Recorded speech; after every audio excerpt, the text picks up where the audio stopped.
Baik, assalamualaikum warahmatullahi wabarakatuh. Selamat malam, selamat pagi dan selamat siang teman-teman semua dan yang terhormat Ibu Dewi Cahyani. Eh, jadi pada video kali ini kami akan mempresentasikan teori behavioral finance untuk mata kuliah manajemen investasi dan portofolio.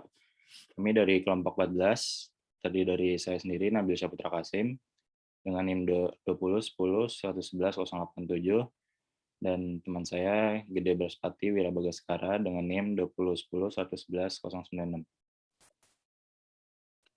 Baik, langsung kita mulai. Yang pertama itu teori perilaku keuangan. Jadi salah satu konsep penting dalam ilmu keuangan adalah perilaku keuangan. Menurut Gitman pada tahun 2002 bahwa perilaku keuangan pribadi adalah cara individu mengelola uang untuk digunakan sebagai keputusan penggunaan dana, penentuan sumber dana, serta keputusan untuk perencanaan pensiun. Cara individu menggunakan, memperlakukan, dan mengelola sumber dana dijelaskan dalam konsep perilaku keuangan. Selanjutnya definisi. Yang pertama, perilaku keuangan itu merupakan suatu ilmu yang mempelajari bagaimana manusia menyikapi dan bereaksi atas informasi yang ada dalam upaya untuk mengambil keputusan yang tepat untuk mengoptimalkan tingkat pengembalian dengan memperhatikan risiko yang melekat di dalamnya. Kemudian yang kedua, perilaku keuangan. Seorang akan membantu mereka menggunakan uangnya dengan baik dengan cara menganggarkan, menyimpan uang, mengontrol pengeluarannya, berinvestasi, dan membayar hutang tepat waktu.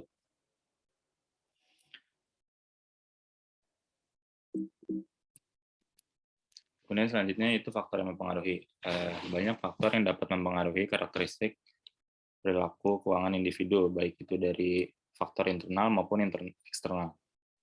Jadi sifat dan karakter adalah pengaruh psikologis terkuat yang mempengaruhi perilaku keuangan.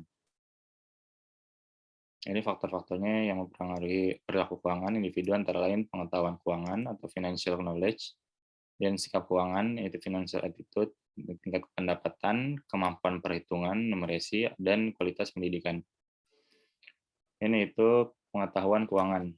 Pengetahuan keuangan itu suatu kemampuan untuk membuat penilaian berdasarkan informasi dan untuk mengambil tindakan yang efektif terkait penggunaan dan pengelolaan uang saat ini dan masa depan.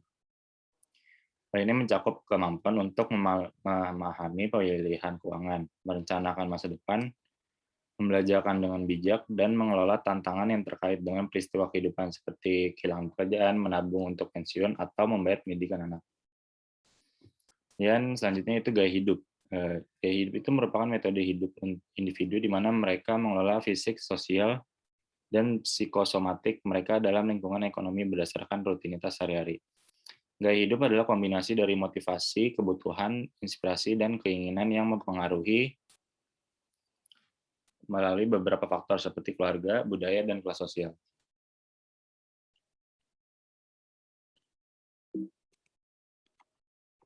Selanjutnya itu macam-macam gaya hidup. Yang pertama ada gaya hidup mandiri, yaitu kemandirian merupakan mampu hidup tanpa bergantung mutlak pada sesuatu yang lain. Kemudian yang kedua gaya hidup modern, yaitu gaya hidup yang tidak ketinggalan dalam berbagai hal, termasuk dalam bidang teknologi. Dan selanjutnya itu ada gaya hidup sehat, itu hidup dengan pola makan, pikiran, kebiasaan, dan lingkungan yang sehat. Dan hedonisme, gaya hidup hedonisme itu merupakan suatu pola hidup yang aktivitasnya untuk mencari kesenangan hidup. Kemudian yaitu gaya hidup hemat, yang merupakan mengurangi konsumsi saat ini untuk dapat mengonsumsi lebih banyak di masa depan. Dan sikap keuangan itu dapat diartikan sebagai penerapan prinsip-prinsip keuangan untuk menciptakan dan mempertahankan suatu nilai melalui pengambilan keputusan dan manajemen sumber daya yang tepat. Sikap keuangan itu dicerminkan oleh 6 konsep, yaitu obsession, power, dan effort. Obsession merupakan merujuk pada pola pikir seseorang mengenai uang dan persepsinya mengenai masa depan untuk mengelola uang dengan baik. Kemudian power, yaitu merujuk pada seseorang yang menggunakan uang sebagai alat untuk mengendalikan orang lain dan menganggap uang dapat menyelesaikan suatu permasalahan. Dan effort itu merujuk pada seseorang yang merasa pantas mendapatkan uang dari apa yang telah dikerjakan. Selanjutnya akan dijelaskan oleh teman saya, Wira. Selanjutnya terkait dengan sikap keuangan, keterkaitan sikap dengan keuangan itu dapat kita lihat dengan keuangan apabila keuangan yang diatur oleh orang atau institusi tersebut tergolong bagus atau baik, maka dapat dipastikan sikap keuangan yang dilakukan tergolong baik atau positif. Sementara sebaliknya, jika keuangan yang diatur tergolong buruk, maka sikapnya bisa disebut juga sebagai buruk. Lalu ada pengaruh keluarga, di mana keluarga memiliki keterkaitan tersendiri terhadap teori behavioral finance, seperti pendidikan yang diberikan keluarganya terhadap individu tersebut. Apabila pendidikan yang diberikan baik, maka perilaku keuangan yang diterapkan oleh seseorang akan berpengaruh baik dalam pengelolaannya.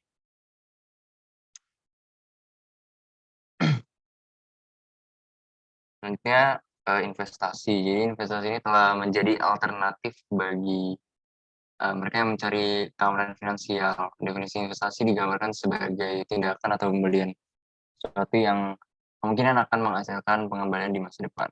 Dari sudut pandang pribadi, investasi umumnya dianggap sebagai bisnis yang menguntungkan dan diterapkan pada pasar keuangan. Ini berarti menyisihkan jumlah dan menginvestasikannya dengan asumsi akan menghasilkan pengembalian di masa depan bagi investor. Selanjutnya adalah bentuk investasi. Ada dua bentuk, yaitu yang pertama investasi aktual, di mana investasi aktual biasanya mencakup kontrak tertulis seperti tanah, bangunan, dan struktur atau emas. Lalu yang investasi keuangan itu mencakup kontrak tertulis seperti saham biasa, obligasi yang dapat diperdagangkan di pasar modal dan uang.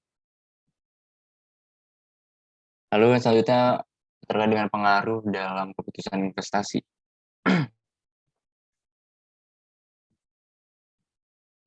Yang pertama, pengaruh pengetahuan.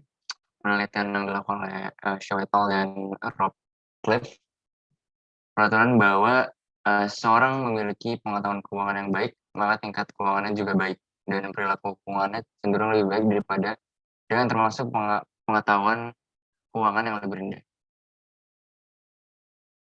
Lalu selanjutnya hasil penelitian Rob dan Woodyard tahun 2011 ini mengatakan bahwa melakukan keputusan keuangan neurologis cenderung menggabungkan efek emosi dalam membuat keputusan.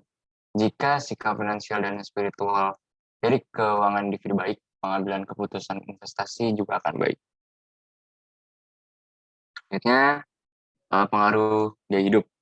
Warren dan Raja Rajan memprediksi pilihan investasi individu, misalnya saham, obligasi, dan real estate, berdasarkan karakteristik demografi dan gaya hidup.